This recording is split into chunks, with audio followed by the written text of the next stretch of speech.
Amrita school of agricultural സയൻസിലെ 4ാം വർഷ വിദ്യാർത്ഥികൾ സോളവമ്പാളയം ഗ്രാമത്തിൽ പ്രദർശനം നടത്തി.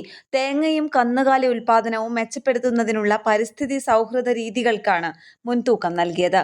വെളുത്ത ഈച്ചയെ നിയന്ത്രിക്കുന്നതിനുള്ള ജൈവ കണ്ടെത്തൽ മാർഗമായ ബിവേറിയ ബാസിയാന ഉപയോഗവും രോഗനിയന്ത്രണത്തിനായി ബോർഡോക്സ് മിശ്രിതത്തിന്റെ തയ്യാറാക്കലും ഫീൽഡ് പ്രയോഗവും വിദ്യാർത്ഥികൾ കർഷകർക്ക് പ്രദർശിപ്പിച്ചു.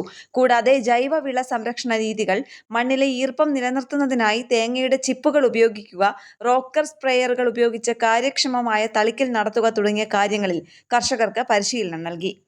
കൂടാതെ കൊക്കനട്ട് പരാഗണം വർദ്ധിപ്പിച്ച് വരുമാനം കൂട്ടുന്നതിൽ തേനീച്ച വളർത്തലിന്റെ പങ്ക് വിശദീകരിക്കുന്ന എപ്പിക്കൾച്ചർ സെഷനും നടന്നു. ഏകീകൃത വളർച്ച, ഉയർന്ന വിളവ്, രോഗരഹിത സസ്യങ്ങൾ എന്നിവ കൈവരിക്കുന്നതിനുള്ള ആനുകൂല്യങ്ങളെക്കുറിച്ച് വിശദീകരിച്ച ബനാന ടിഷ്യൂ കൾച്ചർ സാങ്കേതിക വിദ്യയും പരിചയപ്പെടുത്തി. ടിഷ്യൂ കൾച്ചർ വഴി നിർമ്മിച്ച നാളികേര തൈകളുടെ സാമ്പിളുകളും കർഷകർക്ക് വിതരണം ചെയ്തു.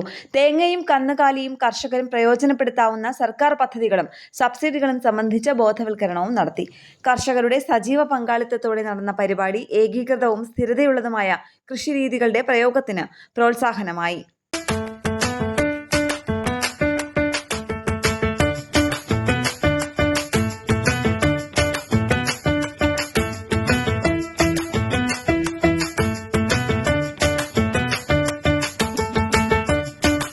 കോളേജ് ഡീൻ ഡോക്ടർ സുധീഷ് മണാലിയുടെ നേതൃത്വത്തിലും അധ്യാപകരായ doctor Sivaraj P, Sathyapriya S, doctor Reena S, doctor Iniyakumar M, doctor S Parthasarathy, doctor Yashoda, doctor Makeshan VR എന്നിവരുടെ മേൽനോട്ടത്തിലും Nandana S, Praveena S, Devika S, Prathiksha S, Shreya S Nambiar, Arya Vinda AB, Dharani, Tharun VS, Meera Bhaskar, Nandana A, Pavithra M എന്നിവരടങ്ങുന്ന 10 അംഗ വിദ്യാർത്ഥി സംഘവുമാണ് ഈ പ്രദർശനം സംഘടിപ്പിച്ചത്. ന്യൂസ് ഡെസ്ക് കേരള പ്രണാമം.